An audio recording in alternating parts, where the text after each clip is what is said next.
welcome to the Rivals podcast. I'm your host, Merelise, and I'm so excited to have on the podcast today Baskin Champion McFarland. So, welcome. Thank you so much. I'm so excited to be here and sharing my birth story. Me too. It's so cool because I have been like following you for years, but I just feel like when you became a mom, your content just became so relatable, and I just love how real you are. Thank you. And it's just so wonderful to see someone just like putting it all out there, just like Yeah. anyone else would.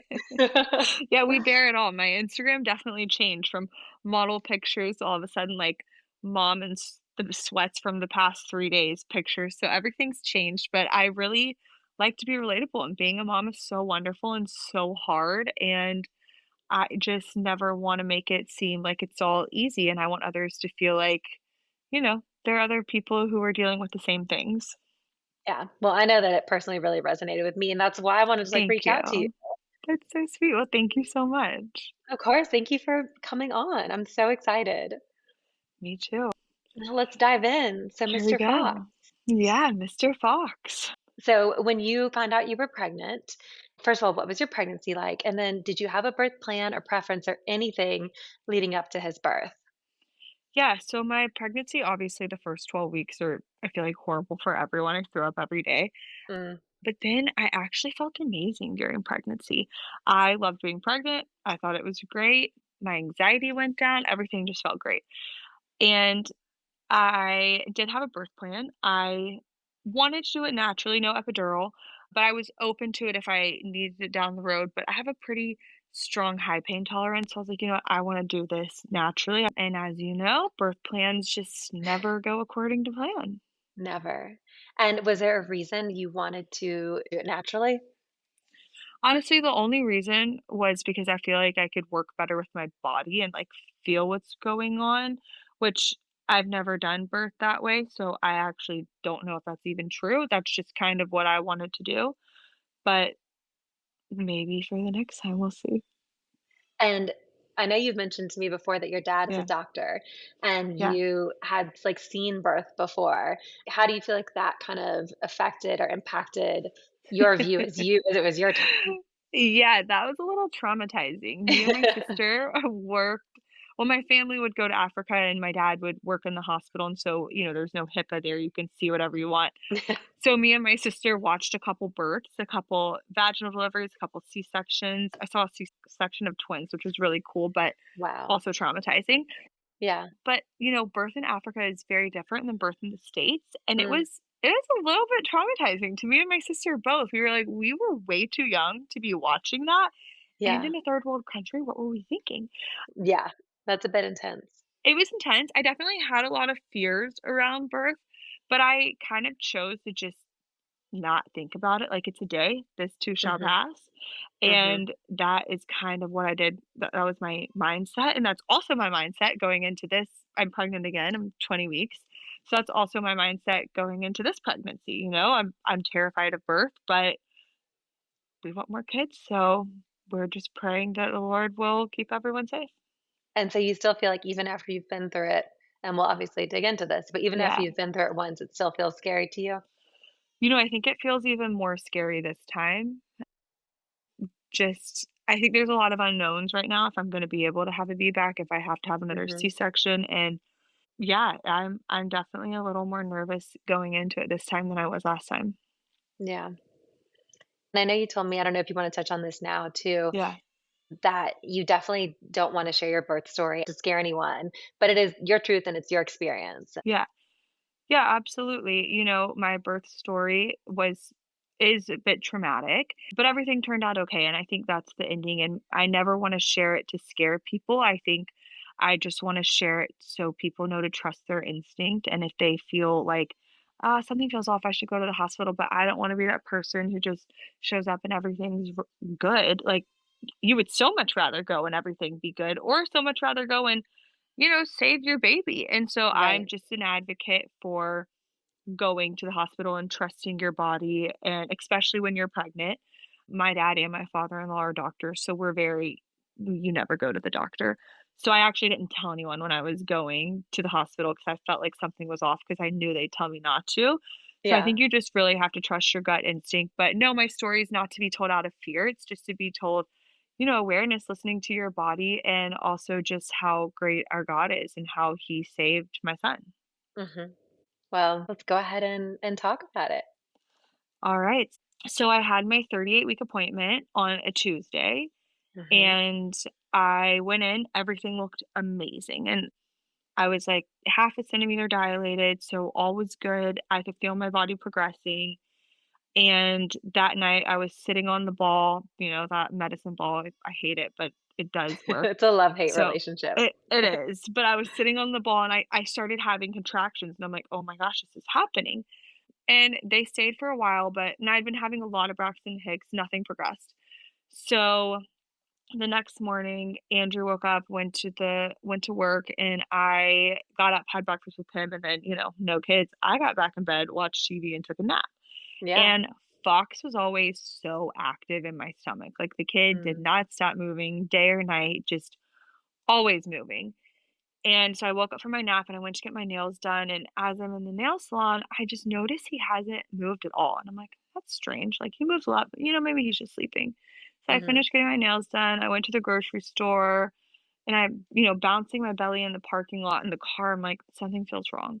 So I Mm. got these horrible, like, Martha Stewart chocolate chip muffins that are so bad for you, but I was like, "Okay, maybe some sugar will be good." Right. So made these awful muffins that taste incredible, and I ate all 6 of them, and then I played music to my belly, and I'm like, "Okay, something's not right." It's been Yeah. maybe, like, an hour and a half now that I've felt something off.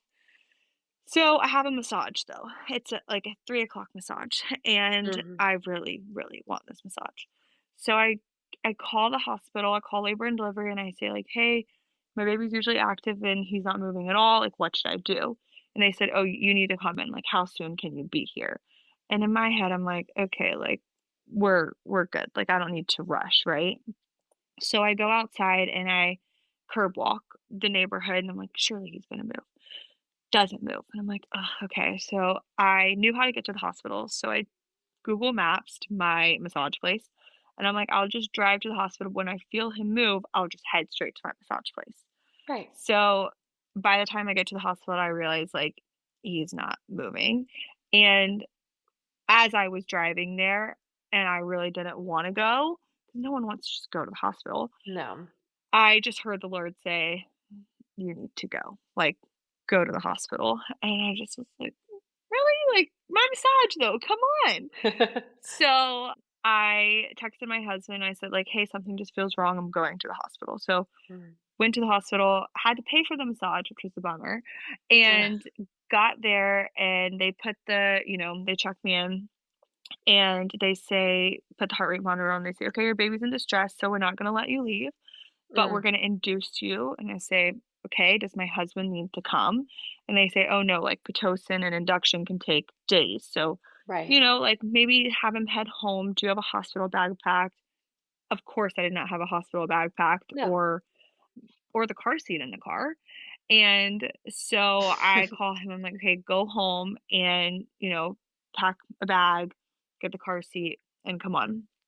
So at this point, they're still thinking it's gonna be vaginal delivery, Yes. but, like, they just wanted to go ahead and, like, start you on PIT, like, get things So they going. hadn't started me on Pitocin yet. That's what Okay. they told me was the plan, and I've Okay. only been there for maybe, like, 15 minutes. So, Okay. And they just have, like, the external belly monitors on yeah, you? the external Okay. belly monitor on. So then it was such a blessing. My doctor only does actual deliveries 1 day a week, and it just so happened that she was the one who was the doctor for that day, which was so Wow. calming because I was there by myself, Oh my and gosh. I didn't tell anyone else I was going. Like I said, I texted one other friend and I said, "Hey, can you pray? I'm at the doctor and I just, like, feel like something's wrong." Mhm. So then they do an ultrasound. They're like, "We're gonna do a 30-minute ultrasound just so we can see his movement." So Mhm. during that 30-minute ultrasound, my sister-in-law, who is a horrible texter, actually texted me and was like, "Hey, like, how are you feeling?" And it was, again, such a God thing because we never text each other, we always call, and it was Mhm. perfect timing because I didn't want to alarm my parents and call them and feel even more anxiety myself. Because of course they're in Alabama, by the way, I'm in Right. Los Angeles. Yeah. So I actually said, "Perfect timing that you're texting me, I'm not good. I'm in the hospital. I'm gonna have this baby. Can you please call my parents and tell them to book a flight?" Mm, So mm, they're doing the ultrasound and my parents call, and like I said, my dad's a doctor and I couldn't really understand all the lingo the nurses and the doctors were saying. mm. So I just asked him to stay on the phone. I'm like, "Can I put you on the speaker and can you just be my translator?" Yeah. So he's kind of like telling me what's going on because they're kind of rushing in their own world, rightfully so, Right. trying to figure out what the best plan of action is. So I am noticing that there's no movement about 15 minutes in, and I'm like, this isn't what my normal ultrasounds look like. Mm, So I call my husband. I say, "Hey, ditch everything, come to the hospital." yeah. And it's probably, let's see, it's probably like 3:30, 3:45 at this time, and he is stuck in insane traffic. Ugh. So they finish the ultrasound, and I tell my parents, "Okay, thank you, book flights, get here tomorrow." So they stayed Because on it the phone with you was the whole time? my dad did. That's good. Yeah. And then, well, my mom was there too, but my dad was being my translator. Right. So At least you weren't, like, then, completely alone. yeah, I was like, I needed someone, to talk Yeah. with me, so that he was kind of giving me advice. So they're like, "Okay, it's been 30 minutes. We're gonna go assess, and we'll come back in and tell you our game plan." Mm, And so I'm like, "Okay, sounds good."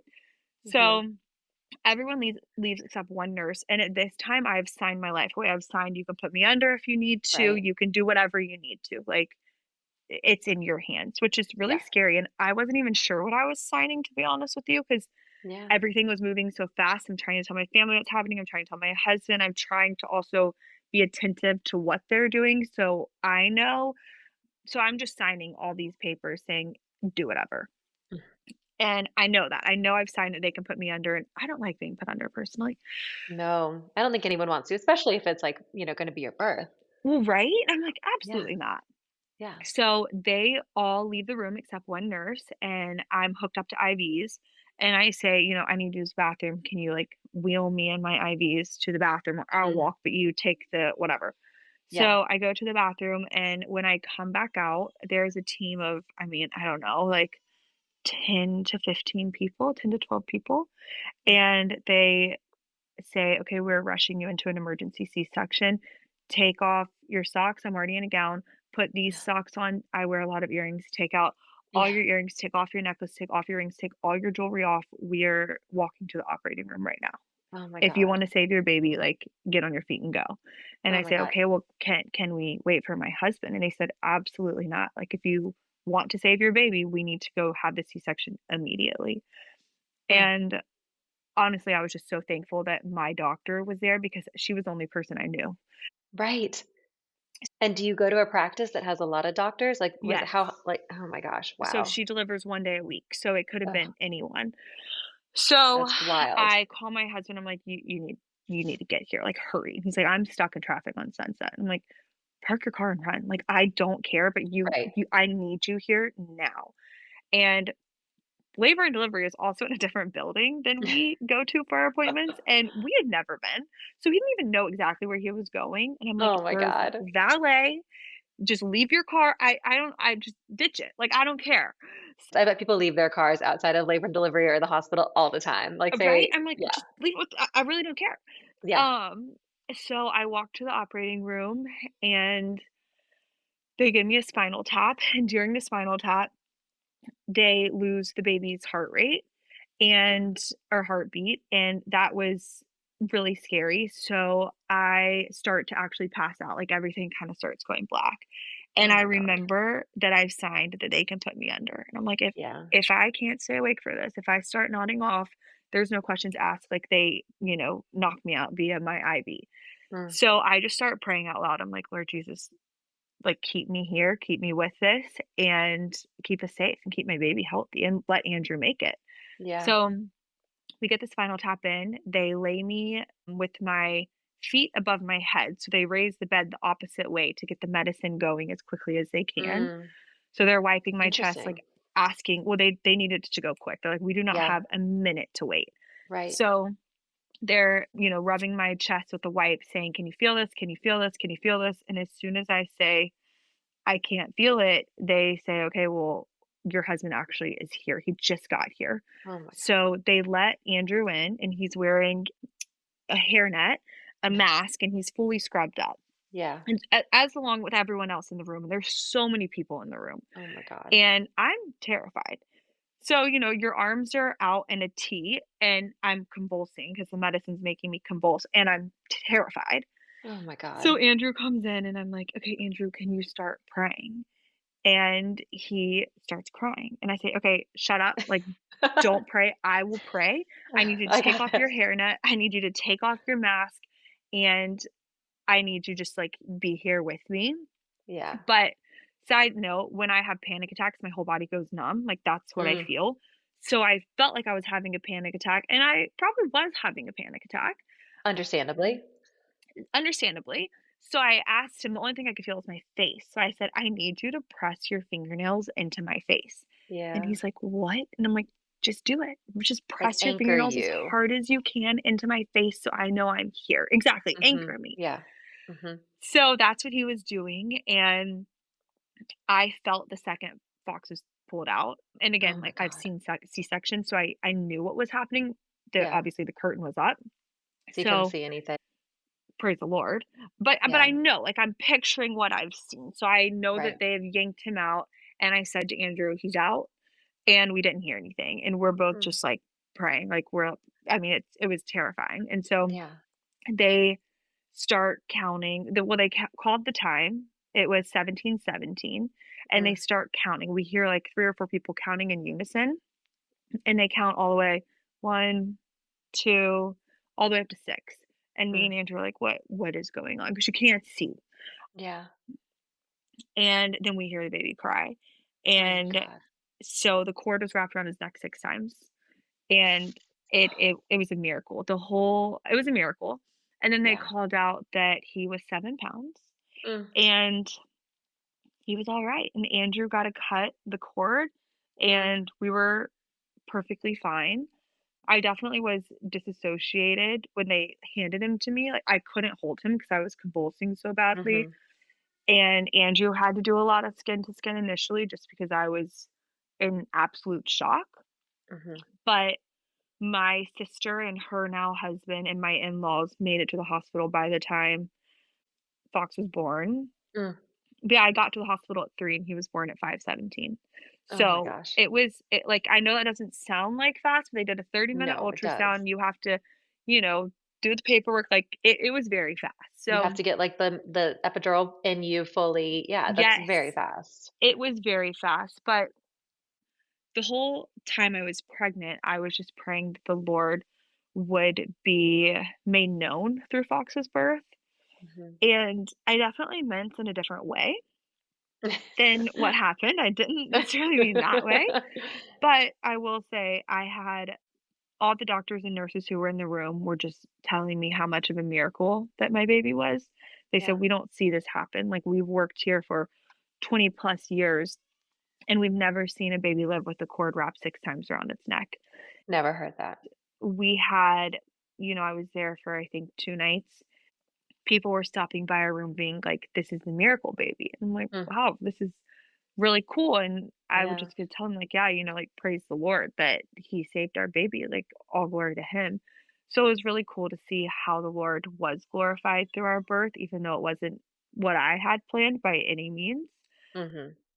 And then, this is maybe a little woo woo for some people, but if you believe in spiritual warfare, I thought it was interesting that he was born at exactly 1717, and that is the number they called out. They didn't call out 517, they said Mhm. 1717, and he Mhm. was exactly 7 pounds, which 7 is the number of perfection, and Mhm. the cord is wrapped 6 times, which 6 is the number of the devil, and I thought it was so interesting that it just honestly felt like spiritual warfare. And thinking to when I heard God say, "Go to the hospital," even though I wanted my massage, like, he Yeah. saved my baby, and my baby was such a miracle, and I do think he has a calling on his life because the Lord spared his life. And they counted till Man. 6, and he breathed on 7 or cried on 7, and, Yeah. like, Yeah, you're right, I oh, didn't even think about that one. yeah. But yeah, it was just a miracle, and, birth is so wild, and it's so out of our hands. And even Yeah. this go around, I'm praying that the Lord will be made known through this delivery as well, but through a beautiful VBAC. Maybe I'm a being a little little less more dramatically, specific God. this time, if I'm being honest with you. So we'll see how that goes. But I just thought it was, I mean, it is such a miracle and such a blessing that he's here with us today. I mean, you've told me that story before, but I got just full on chills hearing it again. It's just so Yeah, wild it is. and so amazing. And all babies are miracles, but he is Yes. extra, extra miraculous. It is Yeah. wild. Oh my Yeah. gosh. It was crazy. And so then what was your recovery like with him, physically and mentally, like after that like traumatic experience? It was pretty brutal. Right after when they put us in the temporary, they put you in like a temporary recovery room before your room's ready. And I guess they monitor you more closely in the following 2 hours. Mhm. I got a fever and I was really scared. Yeah. Thankfully, that didn't turn out to be anything, but the recovery was brutal. So I gave birth at 5:17, and then they kept us in the temporary recovery room until about 1 a.m. because there weren't enough rooms. So that was Mm, interesting. But when we got into our room, we finally settled in. And then at 4 a.m., they came in and they told me they had to take my catheter out and I needed to walk around. I'm mm. like, I gave birth less than 12 hours ago. I was fully cut open, and you want me Right. to walk and pee on my own? Oh So my that was God. shocking how fast that Yeah. was. And the recovery physically was brutal. Mm, I didn't have the things I needed for a C-section, like the high-waisted underwear, mhm. Belly band. the belly band, I couldn't lay flat. I don't know if that's a normal thing, Mm, but I needed, like, a wedge for my bed because I also couldn't sit up because your mm. muscles have been cut through. So there was just a bunch of things, and then I got PUPS. I don't know if you know what that is. What is it called again? PUPS. Pups. I don't think I know that one. PUPPS. It is, I don't know exactly what it is. All I know is that it's a rash all over your body, and I think Oh, it's great. caused by it feels like poison ivy all over your body. Oh my God. And I think it's just caused by the hormones. Mm. So I got that, and then I also had an allergic reaction to the tape that they put on my incision. Oh So it no. was a really rough go of it. Like One thing after I another. it was one thing after the other. Like I couldn't shower myself. I couldn't sit on the toilet by myself. Like Andrew really had to take care of me and my parents really had to take care of Fox. Mhm. Yeah. But I'm just so grateful that I had that help. Mhm. And then mentally, I was pretty good until my husband went back to work and my parents left. And then Mm. I got pretty bad postpartum anxiety and Mhm. I started Zoloft, which I just couldn't be more grateful. I started almost Same. immediately. Yeah. Like, praise the Lord for Zoloft. I The know. intrusive thoughts Yeah. are so gnarly. I'm not even cooking, and I'm like, "What if I I put Fox know. in the oven?" Like, I what? know. I know. It's insane. Like, That's crazy. what if I just drop him on the concrete as I'm putting him into the car seat? Like, yeah, just insane. I know. Like, what? So, it was Yeah. just insane. So, I definitely started Zoloft, and I'm actually still on Zoloft and can stay on Mhm. it through this whole pregnancy, and I will stay on it. My doctor recommended to stay on it a year postpartum because that's when Yeah. your hormones kinda start to balance out, and I got Yeah. pregnant at, like, 6 months, so Yeah. I'll stay on it for a year after this next baby, and I'm Yeah. just really grateful for Zoloft and for all the help I received from my husband and my family and Mhm. our friends because we just had so many people sending food, sending flowers, Mhm. offering help, and it's just so important to have such a good community and to help you when you need it, you know? It takes a village. It really Yeah. does. I Yeah. know. I was on Zoloft both my pregnancies, and Yeah. my dad was a psychologist, so I'm like huge mental health advocate. Like Yes. it's so Cool. important. Whatever you need to do, whether it's talk therapy, medication, whatever it is, like Yes. you've got to take care of yourself. And I remember I, for some reason, even though I like knew all this was important in my first pregnancy, I was already on Zoloft, and I was like, I'm just gonna Yeah. get off of it. I'll be Oh fine. my And I told my gosh. OB, and she was like, that's crazy, first of Yeah. all. That's And second of crazy. all, she was like, "I promise you, like Zoloft is like such a studied drug in pregnancy. It's like Yes. so studied. There's absolutely nothing that will harm your baby. And she was like, the anxiety that you would have while you're pregnant would be way worse for your baby than anything Exactly. that Zoloft would do. That's So exactly yes, what my big doctor said. fan. Yeah. Yeah, that's what my doctor said. The anxiety is just so bad for you in every physically, mentally, emotionally. So my doctor said the exact same thing. Like Yeah. you just need to stay on it. And praise Yes. the Lord that we have those options, you know. I know. I know. But So true. it also is it's hard. You know, I never understood postpartum anxiety or depression until I had my own kid because it's just Hmm. like, well, call someone and ask for help. But when Right. you're in it, you're just in such a cloud that it's so dense that you just Hmm. don't see any way out. And I'm Hmm. just so thankful that me and my husband actually had the conversation before I gave birth that if I feel rocky at all, that I want to start medication immediately. And if Yeah. I'm not doing that for myself, then I need him to obviously not force me, but to say, "Hey, we had this conversation and this is what is best for you. So this is what you need to do." Right. Because everything postpartum just is absolutely wild. And you I need to know. have those conversations before, in my opinion, so that when, if and when it happens, that you've already made a decision in your clear mind Yeah. so you can help yourself when you actually need it. Yes, I could not agree more because you're right. In those postpartum days, it's you feel like you're in a cloud that is so Yeah. thick, and like you said, you cannot see your way out. And it's so important, like you said, yeah, to have those conversations leading up to everything. And then, your partner, your sister, whoever, it's like they become your accountability partner. And I Yeah. think as moms, like we have a tendency to martyr ourselves, Mhm. and you need someone also taking care of you, saying Absolutely. like, I know all you can think about right now is a baby, but like I'm thinking about you and I know you're Yeah. not yourself or whatever it is. Yeah. So yes, 100%.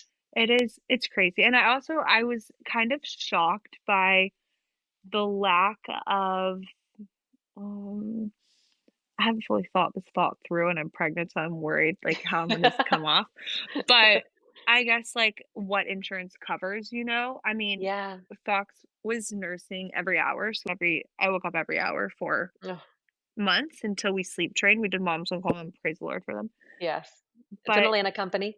Y they are, I love them Yeah. so much. They I I know. I did just on some oh, call. I can't speak highly enough of them. I know. And but, you know, like, this sounds crazy, but I feel like insurance should help cover maybe a night nurse once a week or a massage or, I don't know, something? And it doesn't have to be Don't every even get me night started. or but I'm like, "Come on, my body was just cut open," and then I go back at my 6-week appointment, they don't even ask to look at my incision, and I'm like, "So I'm cleared for everything and you just cut me open? Like, it's been Yeah. 6 weeks, what?" I know. It's insane. I mean, think about any other major surgery you have. Like, Yes. for example, I'm thinking about my mom who's had a hip replacement. After her hip replacement, insurance covered weeks and weeks and weeks of physical therapy and follow ups and all this stuff. And whether you give birth vaginally or C-section, like either way, it's a major medical event. And then you get one visit follow up, and they're like, all right, you're good. Go on your merry way. You're good. And then mentally, physically, emotionally, you're just yeah, just the lack of help Hmm. from, I don't know, insurance, what they're willing to cover. I don't know what the problem is, like, I'm not that's not my hill I'm willing to die on. Hmm. But, yeah, I was definitely shocked at how little resources that are affordable Yeah. were available. Yes. Yes. If you Exactly. have a ton of money, like, there all the resources are available to you, Yeah. but if you're, you know, a normal person, there are so many Hmm. things that look so nice, but they're just not affordable or realistic, you know? Yeah. And it just stinks. I I was just know. looking at there's this, like, postpartum hotel that Uh-huh. you can go to, and I was Sounds just looking at amazing. that, and I'm like, "Andrew, so I don't need a push present, I need 3 nights of massages, home-cooked meals." They help take care of your baby, they have lactation consultants, nurses, and, like, so that's what I want, but it's It's incredible. incredibly expensive, so Okay, you know what you I should look at then is having a postpartum doula. Have you looked into this at all?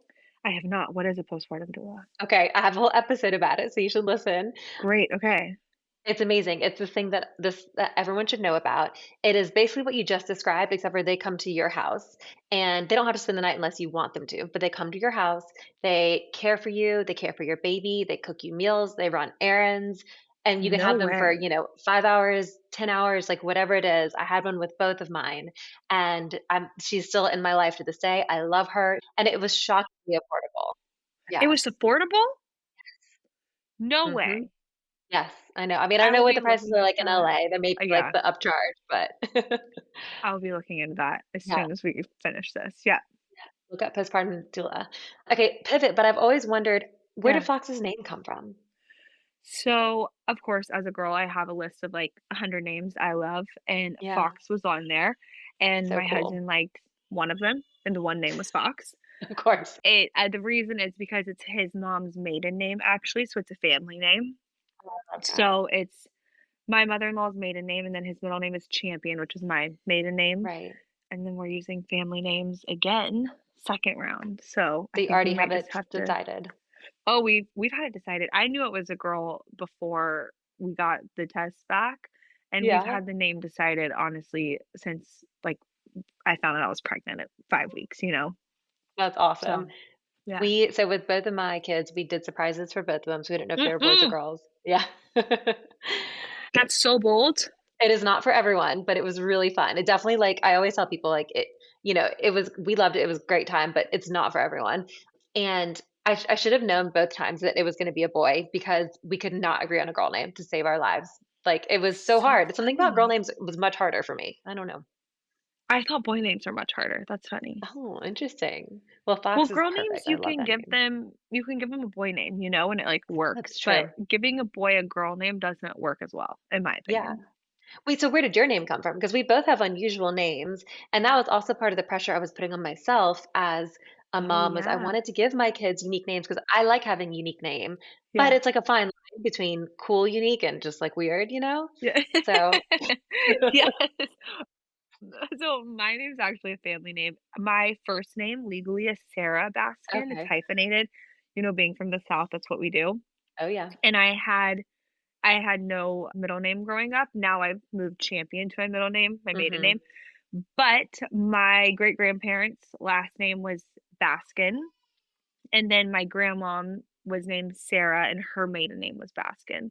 Oh, it's so So cool. my parents gave me her name. I love it. So It's I such a like cool family name. names. Where does your name come from? My dad, so my parents, the story goes that they could not agree on a name. My dad wanted really unique names. I was actually apparently named Juno for like a couple days. No And way. yeah, it's like before the movie, obviously. And my mom wanted really traditional, like Mary Catherine, Elizabeth, like very traditional. And they could not come to an agreement. And my dad was like very into like language and like literature and all kinds of things. And one day he just came to my mom and he was like, I thought of this name. It's Merelise. And he was like, it's kind of like French, like that's the inspiration. And she was like, well, spell it. And he spelled it for her and she loved it. And that was it. That's So, amazing. It is yeah. spelt differently than you would assume it being spelt being from the South because everything is like Yeah. Mary, Yes. but it's a really pretty name. Thank you. Yeah, I like it. Okay. So, last couple things I wanted to ask you. Okay. So, you're pregnant again, which is I so am. exciting. Halfway. Yes. And Fox just turned a Halfway year. there. By the way, happy birthday. Thank you so much. Okay. So, what's the plan for number two? I know you've mentioned that you're considering VBAC, but what are Yeah. you thinking? So again, I feel like a birth plan, especially after having my experience, I'm trying to hold very loosely. Hmm. So my plan right now is to try for a VBAC if I go into labor naturally. Hmm. And if I have to be induced, then it's just a C-section. There's no induction. Yeah. It'll be just a C-section. So that's the plan for now. And I pray about it every day. And I just believe that the Lord will provide what's supposed to be. Hmm. And that's where I put all my worries and anxiety because dwelling on it gets you nowhere, it just causes Yeah. your days to be worse. So that's something Mhm. that I don't let myself do. I don't dwell on anything. I just give it to the Lord and know that He will do its best. What will be, will be. Exactly. So that's where we're at for this one. And I was really scared at first and I'm terrified, but I just really don't think about it, which I don't know if that's good or bad, but that's what I do. Well, it's easier when you have a toddler because they keep you busy. Yeah. So You have no time to think. I have one brain cell left. I know it is so hard. It is so My hard. goodness. Yeah. Oh. He's out there crying right now. Okay, well, I always like to close by asking my guests to describe birth in 3 words, whatever comes to mind. Miraculous. Oh my gosh, I can't even talk. You're pregnant, like we said. What's the word? Miraculous? Miraculous. Miraculous, beautiful, and I don't want to say terrifying, but like that's the other word for me, but I'm not trying to scare other people, but maybe just unknown. Unknown. I Yeah, like that. And the unknown can be scary. it can, but it also can be incredible. Hmm. Yeah. So And, I feel like a healthy amount of fear is normal for something as life-changing as giving birth, I So couldn't I agree think, more. yeah, Yeah, I think it's good. It's a whole life change and the old person you were is no longer and it's okay. But there's nothing wrong with fear as long as you have a place to put it in a way to cope with it, I guess. yeah, Like there's fear in everyday life, but you've got to learn how to cope with it and have a place to put it, which for me is in the Lord. yeah. Oh. Well, thank you so much for doing this. Thank you for giving me some of your time. I know you're very Of busy with your little course. man and everything else going on, so I really appreciate it. Well, thank you so much for having me on. I'm so honored and I'm really excited to share this story. Me too. I'm excited for people to hear it. Me too. All right. Well, you've been listening to the Arrivals podcast. Until next time.